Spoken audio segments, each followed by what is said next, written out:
I met my wife's parents for the first time on Friday, July 29th, 1983, the day before my wedding. This was awkward and a little tense, at least for me, and on the way over to their hotel, Julie tried to prepare me. "My mother is going to want to hug you right away," she said. She didn't offer any suggestion on what her father might want to do to me. I had to use my imagination for that.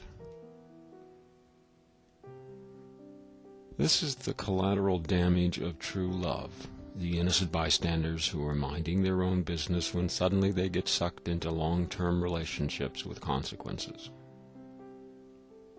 The stress and intimidation I felt on that day long ago, driving over to meet my future relatives, has really paled in comparison to the number of times since that I've really felt sorry for my father-in-law.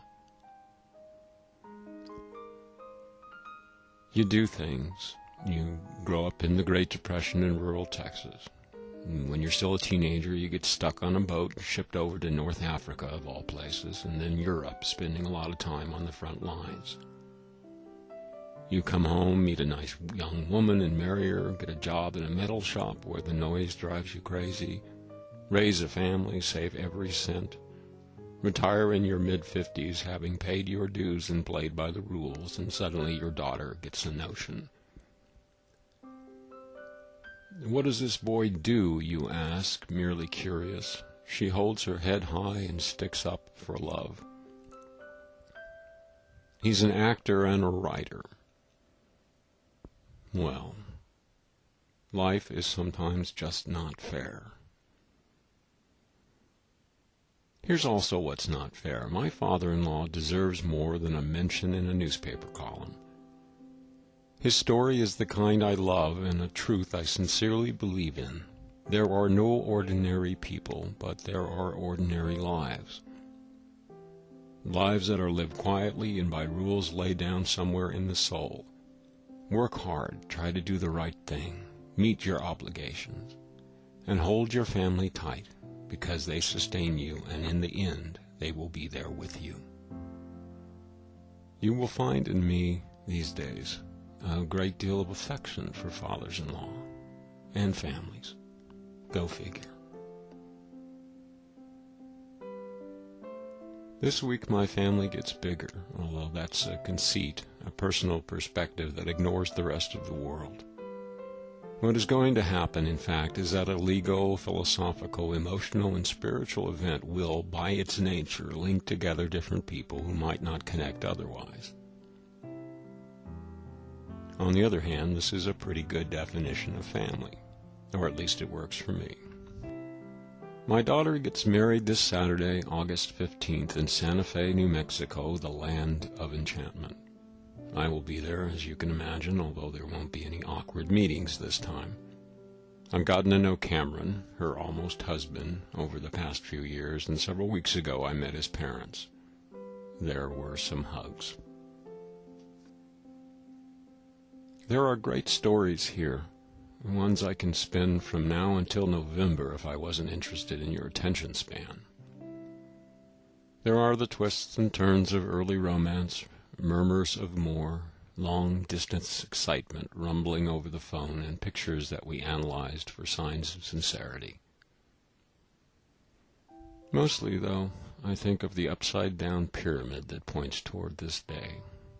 16 great-grandparents turned into 8 grandparents, turned into 4 parents, turned into 2 young people now.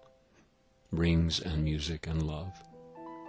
So many days had to happen to create this one, and I imagine all of them, but I think at this moment of one in particular.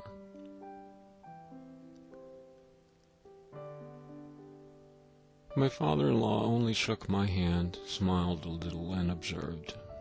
The next morning we drove outside of town on a hill overlooking the red rocks of Sedona. Our friends were there, musicians mostly sleepy from a late-night performance. Family showed up, places were taken, words were spoken, rings were placed on fingers. We finished just before it began to rain. I look at the pictures. We were impossibly young. Hair was thick, waistlines were slim, eyes were bright. We had no money and only a fuzzy idea about the future, although by then it had begun to include the Pacific Northwest, far away.